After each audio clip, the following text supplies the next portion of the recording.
Welcome back, historians! Caroline here. In a previous lesson, you learned about causes and effects of the French and Indian War.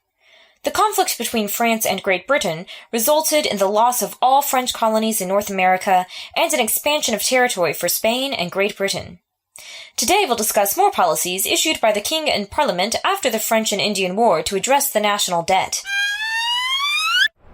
By the end of the video, your objective is to become an expert on the Sugar Act, Currency Act, Stamp Act, and Quartering Act. You should be able to describe the causes, contents, and effects of each law.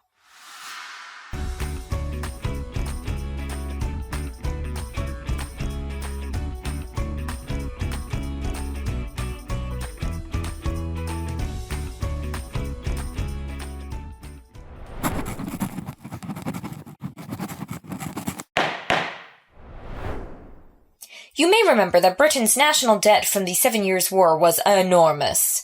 The war had been so expensive for them that half of the government's budget in 1763 went toward repaying money they had borrowed to fight the French. In Parliament's view, something needed to be done about the nation's finances.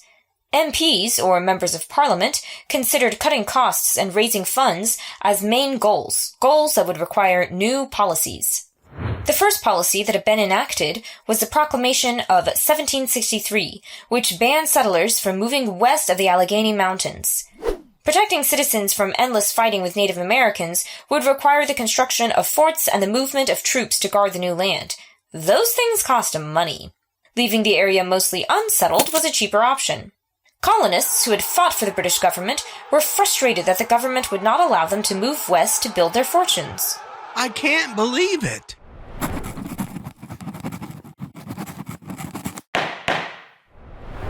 Other policies were also enacted. The most obvious solution to raise revenue is to collect taxes. Great Britain had mostly taken a hands-off approach with taxes in the colonies. They did use a form of taxes called tariffs, which are taxes on imported goods. Tariffs were generally seen as okay by colonists because they affected prices. They would ensure Great Britain had a positive trade balance with her colonies and other countries. But aside from tariffs, colonists had always taxed themselves, and they had always kept taxes low.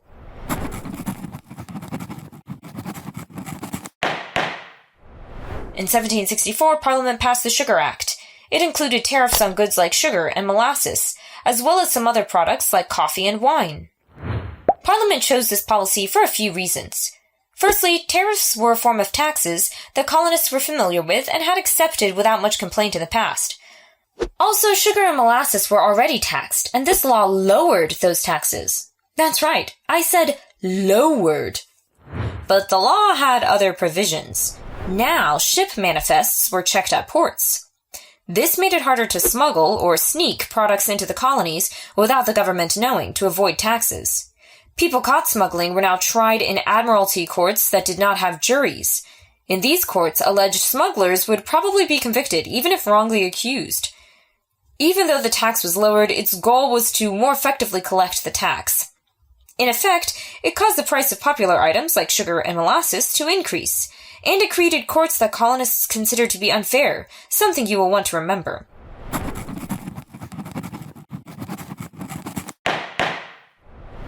Another 1764 Act of Parliament worked toward the same goal, reliably collecting taxes. If Great Britain kept a positive trade balance with the colonies, it meant that from the colonists' position there was a negative trade balance. This created a currency problem in the colonies. It was very hard for many colonists to hold government-issued coins. After they sold their crop, they had to buy clothes, supplies, and other things. Plus, they had to pay taxes to their local government. There just weren't enough coins to go around, and that made it hard to do business. The colonist solution was to make paper money to trade if they were low on coins. The bills were commonly used in North America, but it got to the point where English merchants would accept them too. It was much easier to trade with colonists if they were willing to take the paper money instead of waiting until colonists had coins to trade. But the paper money was not valid in many places in England. If merchants needed to pay taxes or repay money they had borrowed from Dutch banks, they had a problem. In 1764, the Currency Act banned colonial paper money and required everyone to use government-issued coins. Needless to say, colonists opposed the Currency Act.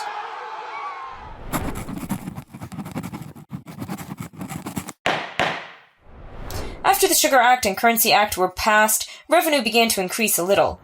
Looking to continue this success, Parliament passed another tax for the American colonies, the Stamp Act.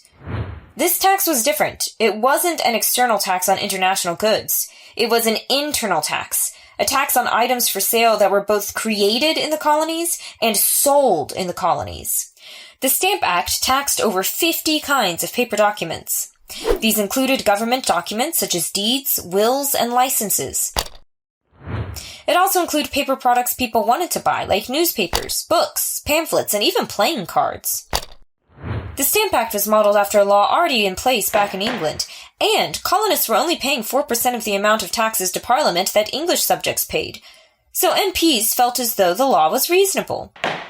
Of course, any time the tax was collected, it was marked by a visual reminder of the higher cost of everyday items. Again, colonists opposed the law.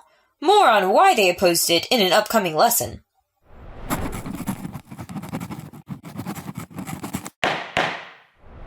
With another policy, Parliament hoped to reduce the cost of keeping its army in North America.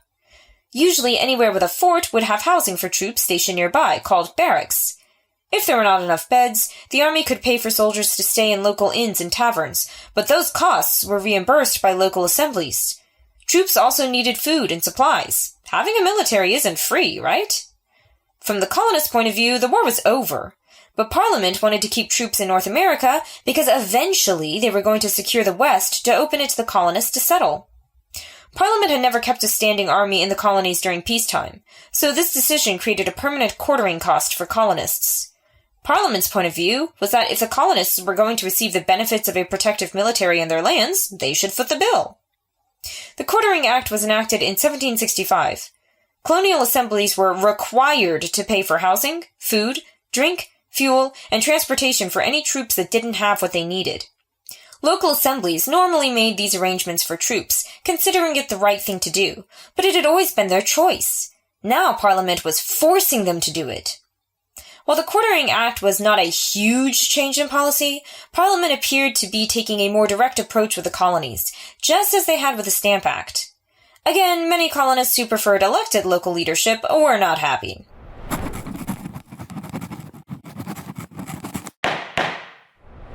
New policies in 1764 and 1765 showed that Parliament would work towards solving the national debt issue by charging taxes and spending less.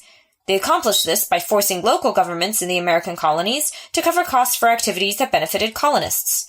This was done without the colonists' approval, which we will talk more about soon. Moving forward, think about the way that colonists must have felt about Parliament making decisions that they couldn't do much about. And until next time, historians, always be clever. Hey.